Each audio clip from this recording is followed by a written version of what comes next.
तीन रियासतों मध्य प्रदेश, छत्तीसगढ़ और राजस्थान में शान से खिल रहा है कमल। कांग्रेस के हाथ में सिर्फ तेलंगाना। मोदी की गारंटी और पार्टी की हिकमत अमली का मुखालिफ जमात के पास नहीं है कोई जवाब। मध्य प्रदेश में 2/3 सीटों पर बीजेपी आगे। 230 में से 164 सीट पर बीजेपी को सबकत। कांग्रेस 65 सीटों पर आगे। शिवराज ने कहा कि एमपी के मन में है मोदी। छत्तीसगढ़ में कांग्रेस का किला मिसमार।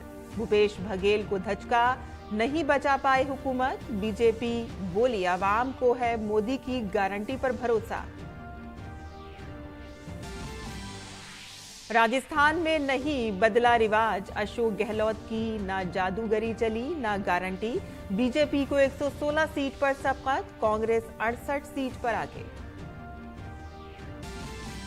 तेलंगाना में केसीआर की हैट्रिक नहीं, लोगों ने नहीं किया भरोसा।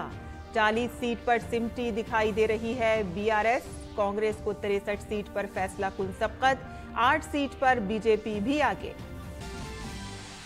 तीन रियासतों में जीत पर बीजेपी में जश्न। पार्टी हेडक्वार्टर से लेकर रियासतों के पार्टी दफ्तर में बांटी जा रही हैं मिठाइयां। आतिशबाजी और पटाखों का दौर।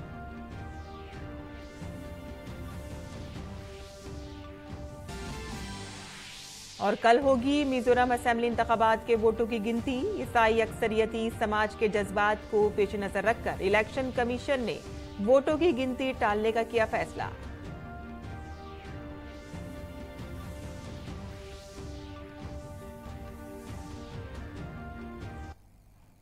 आदाब नाज़रीन, खबरनामे में आपका इस्तकबाल है। मैं हूं साइमा खान और शुरुआत करते हैं। वजीर आला शिवराज सिंह चौहान ने मध्य प्रदेश के रुझानात में बीजेपी को बड़ी बढ़तरी हासिल होने पर वजीर आज़म नरेंद्र मोदी और पार्टी की आला क़यादत की तारीफ की है। उन्होंने कहा है कि हमारे पीएम नरेंद्र मोदी मध्य प्रदेश के जहन में हैं और मोदी जी के जहन में मध्य प्रदेश है। उन्होंने यहाँ जो मीटिंगें की और लोगों से अपील की वो लोगों के दिलों को छू गई और इसी वजह से ये रुझानात आ रही हैं। हमें यकीन है कि हमें जबरदस्त अक्सरियत मिलेगी।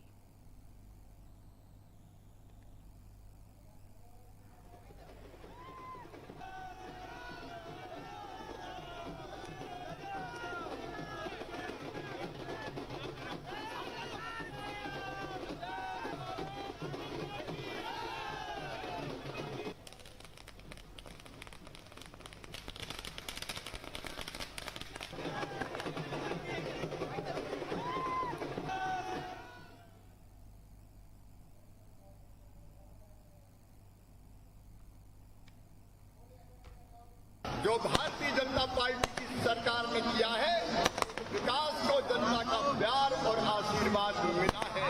हमने समाज के हर वर्ग के कल्याण के लिए जो योजनाएं बनाई, चाहे वो लाडली बहना योजना हो, मुख्यमंत्री सीखो कमाओ योजना हो या केंद्र की योजनाओं का जो योग्य क्रियान्वयन किया, डबल इंजन की सरकार के काम को जनता ने आशीर्वाद दिया है।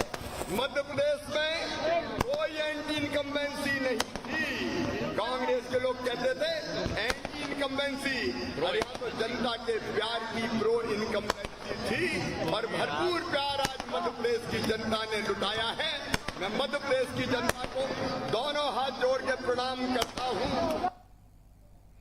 और असेंबली इंतखाबात में बीजेपी की जबरदस्त कारकर्दगी के बारे में मरकजी वजीर अनुराग सिंह ठाकुर ने कहा कि आज बीजेपी ने जबरदस्त जीत दर्ज की है और 2024 में भी बीजेपी जीतेगी। हमारे नामानिगार शैलेंद्र मिश्रा ने मरकजी वजीर अनुराग सिंह ठाकुर से खुसूसी बातचीत की। केंद्रीय मंत्री अनुराग ठाकुर हमारे साथ हैं। सर, किस तरह से देख रहे हैं इस जीत को?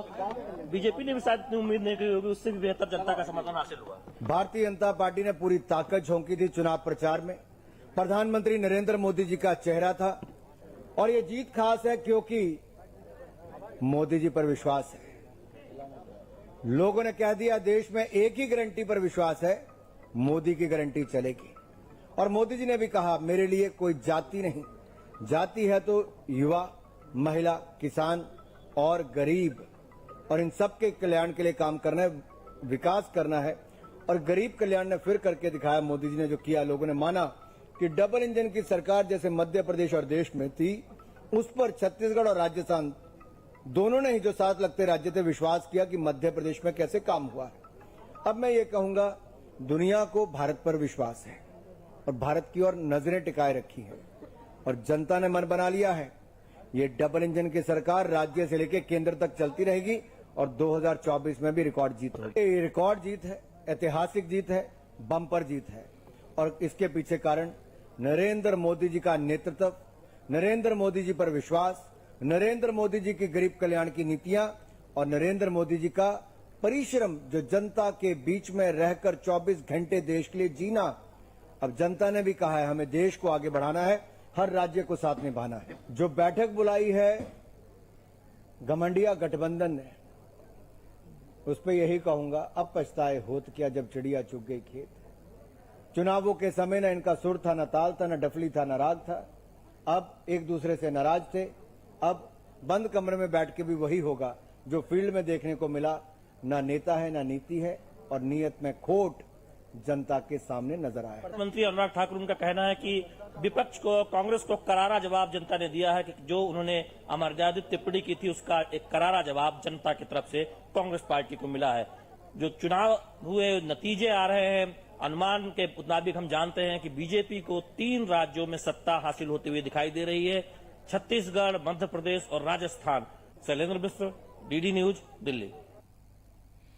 और अब तक के रुझानात में 3 रियासतों मध्य प्रदेश, छत्तीसगढ़ और राजस्थान में बीजेपी को बड़ी जीत मिल रही है। मरकजी वजीर धर्मेंद्र प्रधान ने कहा कि लोगों का वजीर आजम नरेंद्र मोदी पर अटल एतमाद है और इसका सबूत है। ये उन लोगों के लिए मुनासिब जवाब है जिन्होंने वजीर आजम नरेंद्र मोदी के लिए हर तरह के तौहीन आमेज अल्फाज कहे। भारतीय अवाम ने उन्हें मुंह तोड़ जवाब दिया है। वंचित वर्ग, गरीब लोग प्रधानमंत्री नरेंद्र मोदी जी पे अटूट विश्वास रखते हैं, ये उसकी प्रमाण है। मोदी गारंटी चल पड़ी है और विशेष करके उन लोगों को ये बड़ा करारी जवाब है जिन लोगों ने तमाम प्रकार की अपमान की शब्द, गाली गुलज की शब्द, सामंतवादी मनोवृत्ति में जितना भी नीचा किया जा सकता है, सारे शब्द प्रधानमंत्री जी के ऊपर लगाए। गरीबों ने, भारत की जनता ने उनको मुंह तोड़ जवाब दिया। नरेंद्र मोदी की गारंटी देश में चल पड़ी है। और मध्य प्रदेश, छत्तीसगढ़ और राजस्थान में मिली अच्छी कामयाबी पर बात करते हुए मरकजी वजीर नितिन गडकरी ने कहा कि मुल्क के अवाम ने इस इलेक्शन के जरिए अपने मिजाज का इजहार किया है। मरकजी वजीर ने कहा कि अवाम ने वजीर आजम नरेंद्र मोदी की क़यादत में हुकूमत की तरफ से इख्तियार की गई पॉलिसियों की हिमायत करते हुए बीजेपी की हिमायत की है। राजस्थान, मध्य प्रदेश और छत्तीसगढ़, ये तीनों राज्यों में बहुत अच्छी सफलता मिली है और एक प्रकार से जनता ने मोदी जी के नेतृत्व में हमारे सरकार ने जो नीतियां अपनाई थी उसका एक प्रकार से समर्थन देकर हमें सपोर्ट किया है। इस ऐतिहासिक विजय के लिए मैं प्रधानमंत्री मोदी जी का और हमारे अध्यक्ष जगत प्रसाद नड्डा जी का और विशेष रूप से अभिनंदन करता हूं, धन्यवाद देता हूं और मध्य प्रदेश, छत्तीसगढ़ और राजस्थान के सभी पार्टी के पदाधिकारी और कार्यकर्ताओं को भी, उनका भी अभिनंदन करता हूं, बहुत बहुत धन्यवाद देता हूं। मरकजी वजीर पीयूष गोयल ने कहा कि भारत की 4 रियासतों के अवाम ने एक बार फिर वजीर आजम नरेंद्र मोदी को अपना आशीर्वाद दिया है। ये कोई आम फतेह नहीं है। बीजेपी ने मध्य प्रदेश में तारीखी कामयाबी हासिल की है। उन्होंने कहा कि अगर वजीर आजम नरेंद्र मोदी हैं तो मुमकिन है मुल्क का हर नौजवान, मुल्क की हर खातून, मुल्क के हर गरीब ने आज इसका इत्तेफाक किया है। प्रधानमंत्री श्री नरेंद्र मोदी जी के विश्वास पर, उनकी गारंटी पर भारत के 4 राज्यों की जनता ने फिर एक बार अपना आशीर्वाद प्रधानमंत्री नरेंद्र मोदी जी को दिया है। आप गहराई से देखें तो ये सामान्य विजय नहीं है। मध्य प्रदेश में ऐतिहासिक बढ़त हुई है भाजपा की। प्रधानमंत्री नरेंद्र मोदी जी के प्रति लोगों का विश्वास दिनों दिन बढ़ते जा रहा है। प्रधानमंत्री नरेंद्र मोदी जी जो कहते हैं वो करते हैं, ये बात लोगों के जहन में आ गई है। असेंबली इंतखाबात में बीजेपी की बेहतर कारकर्दगी पर मरकजी वजीर स्मृति ईरानी ने कहा कि ये नताइज वजीर आजम मोदी की गारंटी पर अवाम का भरोसा है। उन्होंने अपोजिशन को भी आड़े हाथों लिया और कहा कि पीएम मोदी पर तंज करना गांधी खानदान को महंगा साबित हुआ है।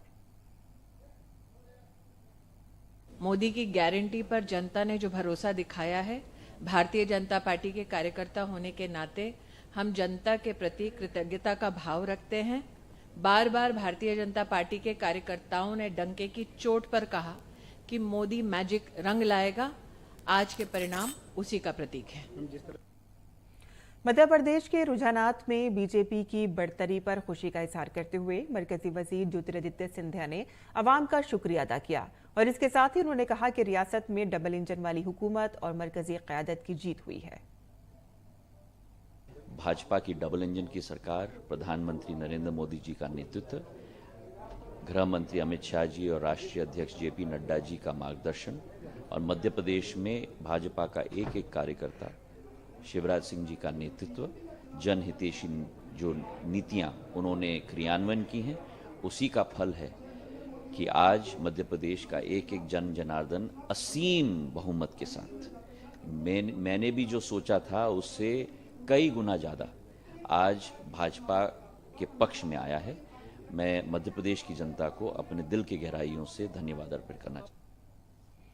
और असेंबली इंतखाबात में बीजेपी की शानदार कारकर्दगी पर दिल्ली बीजेपी के सदर दफ्तर में जश्न का माहौल है। बीजेपी की सख्वत पर कारकुनों ने बीजेपी दफ्तर के बाहर जश्न मनाया।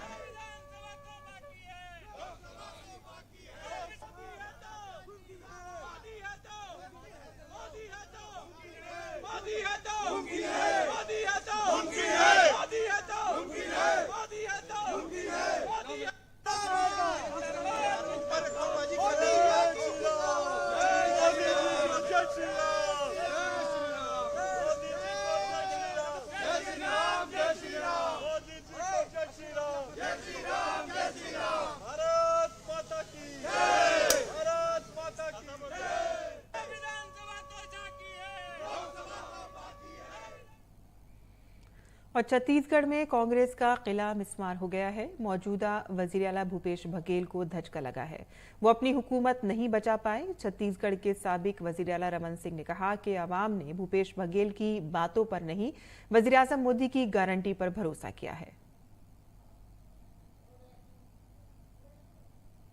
भारतीय जनता पार्टी मोदी जी के नाम से, मोदी जी के काम से 9-9.5 साल की उपलब्धि को लेकर जिस प्रकार केंद्रीय नेतृत्व ने मेहनत किया, प्रधानमंत्री जी ने समय दिया, गृह मंत्री जी ने समय दिया, राष्ट्रीय अध्यक्ष जी ने जो समय हमको दिया और जनता को मोदी जी की गारंटी, जनता ने उस पर भरोसा किया, भूपेश की बातों पर भरोसा नहीं किया। ये प्रथम चरण के रुझान में स्पष्ट दिख रहा है और ये निश्चित रूप से भारतीय जनता पार्टी के लिए और राष्ट्रीय नेतृत्व का आशीर्वाद मिला और हम जीत की ओर बढ़ेंगे। राजस्थान में ना तो अशोक गहलोत का जादू काम कर सका और ना ही गारंटी, और एक बार फिर यहां का राज बदल गया। कांग्रेस के हाथ से यहां लगाम भागदौड़ छूट रही है।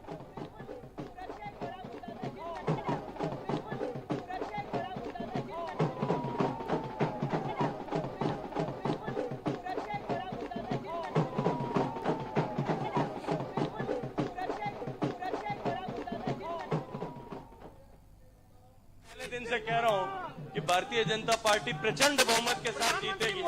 न केवल राजस्थान में अपितु छत्तीसगढ़ में, मध्य प्रदेश में भारतीय जनता पार्टी प्रचंड बहुमत के साथ जीत करके सरकार। देखिए, माननीय मोदी जी ने जिस तरह से देश के गरीब के जीवन में परिवर्तन लाने के लिए और देश के गरीब का कल्याण करने के लिए काम किया है, ये सब उसी का परिणाम है। और बीजेपी लीडर वसुंधरा राजे ने राजस्थान की शानदार जीत को वजीर आजम नरेंद्र मोदी के सबका साथ, सबका विकास, सबका विश्वास और सबका प्रयास के मंत्र की जीत करार दिया है। बीजेपी लीडर ने कहा कि ये जीत उन लोगों की है जिन्होंने कांग्रेस को मुस्तरद कर दिया है। हमारे माननीय प्रधानमंत्री जी के जो सपने को साकार करने की पूरी कोशिश करते हुए उस दिशा में मेहनत करके ये परिणाम दिलाने का काम किया है। और सबसे बड़ी बात तो यह है कि ये जीत हमारे जनता जनार्दन की है, जिसने कांग्रेस के कुराज को नकारते हुए और भारतीय जनता पार्टी के सुराज को अपनाने का काम किया है। और ये जीत 2024 में मोदी जी को फिर से देशवासियों की सेवा का अवसर देने की जीत। और वहीं तेलंगाना में कांग्रेस पार्टी रुझानात में सबसे आगे है। कांग्रेस को 63 सीटों पर सबकत हासिल है। कांग्रेस के कारकुनों में काफी जोशो खरोश देखा जा रहा है। हैदराबाद में कांग्रेस के दफ्तर पर जश्न का माहौल है। कांग्रेस के रियासती सदर के घर के बाहर भी कारकुन जश्न मना रहे हैं। तो वहीं बरसर-ए-इक़्तिदार KCR की पार्टी BRS 40 सीटों पर सिमटती नजर आ रही है, जबकि बीजेपी 8 सीटों पर आगे है।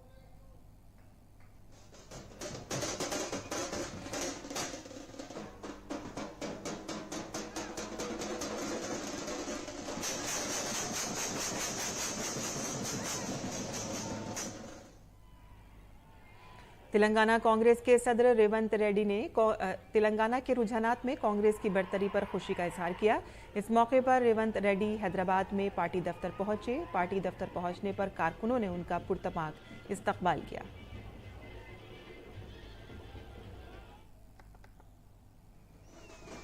और तेलंगाना में रुझानात कांग्रेस के हक में हैं और इसी के साथ ही कांग्रेस दफ्तर के बाहर कारकुनों के दरमियान खुशी की लहर है।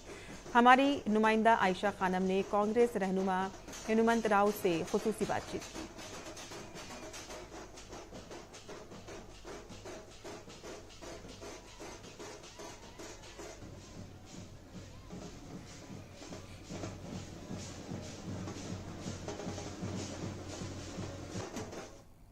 मेरे साथ हैं कांग्रेस के वरिष्ठ नेता हनुमंत राव जी। सर, ये बताइए कि कांग्रेस ने जिस तरह से यहाँ पर परफॉर्मेंस दिया है, तो आपको क्या लगता है कि ये जो कर्नाटक की जीत थी उसका असर और उसको मोटिवेट किया यहाँ पर? कर्नाटक का असर थोड़ा है, मगर सबसे ज्यादा तो सोनिया गांधी का असर है। जीत के लिए क्या कारण रहे हैं? जीत के लिए ये कि कारण लोग दूसरे पार्टी वाले धोखा दिए, उनको धोखा दिए पब्लिक भी। ये जब तक आवाम को झूठा बोलते, हरिजन को सीएम बोला, सोनिया जी मैं तेलंगाना दिए तो बस है, मैं सीएम नहीं बनूंगा, एक हरिजन को सीएम बना तुम बोला, 3 एकड़ जमीन बोला, हर नौजवान को नौकरी बोला, सब कुछ नहीं करा। मगर सोनिया गांधी दे तुम बोली बराबर। कर्नाटक में ज्यादा नहीं चल रहा है गारंटीज भी, क्योंकि वहाँ पर ऑपोजिशन बार बार बराबर चल रहा है मैडम। ये सब ये KCR का बगावत है, रोजाना फ्रंट पेज पे एडवर्टाइजमेंट देना, उसको बोलते मगरमच्छ गाड़ी में ले जाके इलेक्ट्रिक ऑफिस पे, ये सब हवाबाजी के काम करे उन्होंने। मुख्यमंत्री कौन होगा, क्योंकि आपकी मुश्किलें आप बढ़ेंगी? मुख्यमंत्री हाईकमान डिसाइड करेंगे। MLA क्यों रेवंत रेड्डी का नाम क्यों नहीं ले रहे? रेवंत रेड्डी का नाम बराबर, जो काम करे ऊपर से देखते ना, जो काम करे उनको करते ना। अब मैं ही बोलना क्या, हाईकमान को मालूम है। रेवंत रेड्डी कामा रेड्डी में भी जीत रहा, कामा रेड्डी में उसका आगे आ रहा, तो इससे पता लग रहा उसको थोड़ा बहुत एज है। हनुमंत राव बता रहे थे कर्नाटक की जीत का असर यहाँ पर देखने को मिल रहा है और यहाँ पर भी जो गारंटीज दिए हैं उन्हें लागू करेंगे। और BRS का झूठ जो है उसका पर्दाफाश कांग्रेस ने किया है और कांग्रेस की मुश्किलें जो है अब शुरू होंगी, क्योंकि अभी भी कांग्रेस के तमाम नेता किसी मुख्यमंत्री, कांग्रेस का मुख्यमंत्री कौन बनेगा ये नाम बताने के लिए तैयार नहीं है, जबकि सबको इस बात का अंदाजा है कि रेवंत रेड्डी जो है ये इस पद के दावेदार हैं। कैमरामैन वेंकट के साथ आयशा खानम, DD न्यूज़, हैदराबाद। और 1984 के भोपाल गैस सानेहा की बरसी के मौके पर मध्य प्रदेश के वजीर आला शिवराज सिंह चौहान ने कहा कि आज भी 2 से 3 दिसंबर की रात को याद करते हुए हम कांप उठते हैं। गैस लीक होने की वजह से हमारे हजारों भाई बहनें और बच्चे जान से हाथ धो बैठे। भोपाल का वो मंजर भुलाया नहीं जा सकता। मैं उन तमाम भाइयों और बहनों के कदमों में गुलाए अक़ीदत नजर करना चाहता हूं। आज भी जब वो 2 और 3 दिसंबर की दरमियानी रात याद आती है तो हम कांप उठते हैं। MIC गैस के कारण, गैस के रिसाव के कारण हजारों भाई बहन जिनमें हमारे छोटे छोटे बच्चे शामिल थे असमय काल के गाल में समा गए। मैं उन सब भाई बहनों के चरणों में श्रद्धा के सुमन अर्पित करता हूं। तो वजीर आला शिवराज सिंह चौहान ने भोपाल गैस सानेहा में जान गंवाने वाले लोगों को गुल्हाए अकीदत नजर की। आगे बढ़ते हैं, जहां मिजोरम असेंबली इंतखाबात के लिए वोटों की गिनती कल होगी। इलेक्शन कमीशन ने रियासत में वोटों की गिनती के लिए नई तारीखों का ऐलान किया है। मिजोरम में अब वोटों की गिनती इतवार के बजाय 4 दिसंबर बरोज़े पीर होगी। इलेक्शन कमीशन ने कहा कि मिजोरम के लोगों के लिए इतवार की खास अहमियत है और इसीलिए तारीख में तब्दीली की गई है। ईसाई बिरादरी के लोग खास तौर पर इतवार को चर्च जाते हैं और रियासत की आबादी 87% ईसाई है और इसीलिए लोग मुतालबा कर रहे थे कि वो वोटों की गिनती की तारीख में तब्दीली की जाए। काबिल जिक्र है कि मिजोरम की 40 सीटों के लिए 7 नवंबर को वोटिंग हुई थी।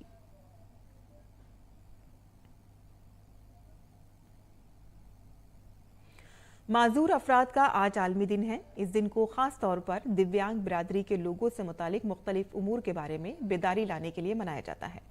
दिव्यांगों के आलमी दिन के मौके पर इंडिया गेट पर बेदारी पैदा करने के लिए एक प्रोग्राम का इनेकाद किया गया। हमारी नामानिगार बीना सिंह ने लोगों से बातचीत की।